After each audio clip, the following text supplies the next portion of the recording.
Hello folks, my name is David Edgar. I'm the host of Heart and Hand, the Rangers podcast, and I'm joining you today from Ibrox after Rangers threw away a chance to close the gap at the top of the table by somehow contriving to draw 2 each with Motherwell here.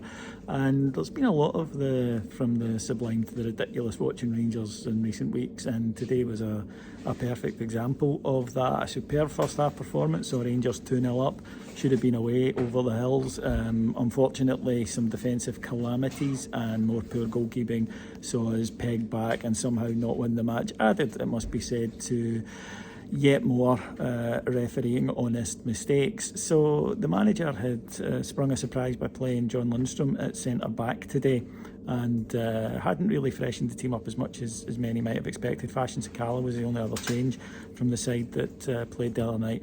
But in the first half then, you could only think that the manager had called it spot on, because Rangers were dominant, absolutely dominant, gave nothing away and made chance after chance, hit the bar after just a minute through Alfredo and kept it going, took the lead in the first half after an own goal. Terrific ball into the box from Ryan Kent. Looked like Alfie had got his head on it, but instead it had come off a Motherwell player for 1-0. And barely before the crowd had sat down, it was 2.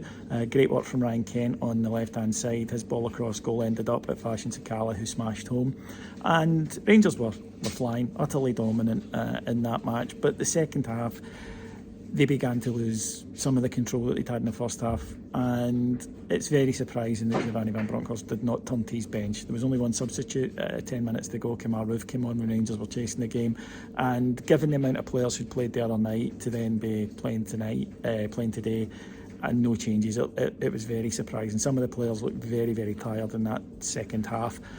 The goals Rangers gave away were pub standard. Some excellent play by Motherwell. Willery on the right, a great bit of pace from him on our left to get into the box, and he crossed across goal.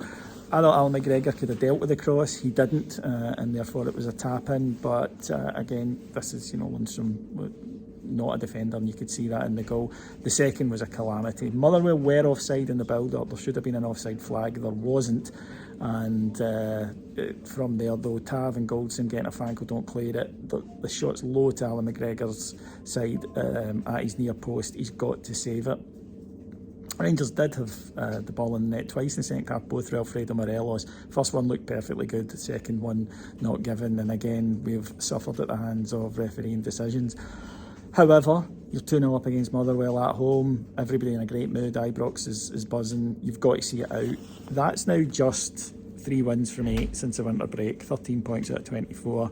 4 of those were draws. It's not good enough. It's not acceptable. And we can't keep saying that we're going to click into gear at some point. After the match, myself and my colleague Martin had questions for the manager.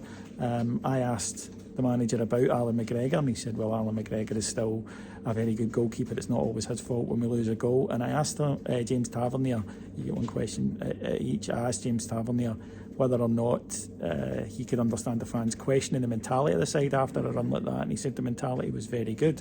The other night nobody was questioning it. It's just we need to cut out some slackness and play to our capabilities and get the results. That is true, but it's easier said than done. 8 games, 3 wins. You can't just keep saying, well, we know what we're doing wrong and we'll go and fix it. You've got to fix it, and Rangers are not fixing it. For me, I think McGregor is looking, he's certainly bang out of form. Whether or not it's old father time to cut up with him, I don't know, but he's not playing well enough to be in the team ahead of John McLaughlin for me. And in terms of mentality, when you're not seeing games through, when you're not getting over the line, then of course people are right to question mentality.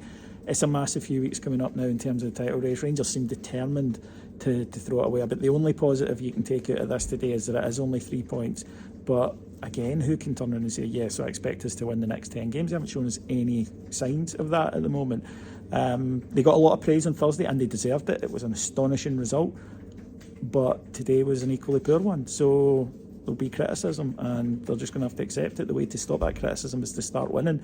They've got St Johnstone away on Wednesday night, and I think anything less than 2 wins in the next 2 games, then it's going to be very difficult to make a case for this Rangers team winning the league. We are still in it, of course. There is only 3 points in it, and Celtic, I don't think are a particularly great side. But if we can't take care of our own business, then we don't deserve to win the league title. Thanks very much for listening to me, folks. I'll talk to you again on Wednesday after St Johnstone game. Take care. Bye-bye.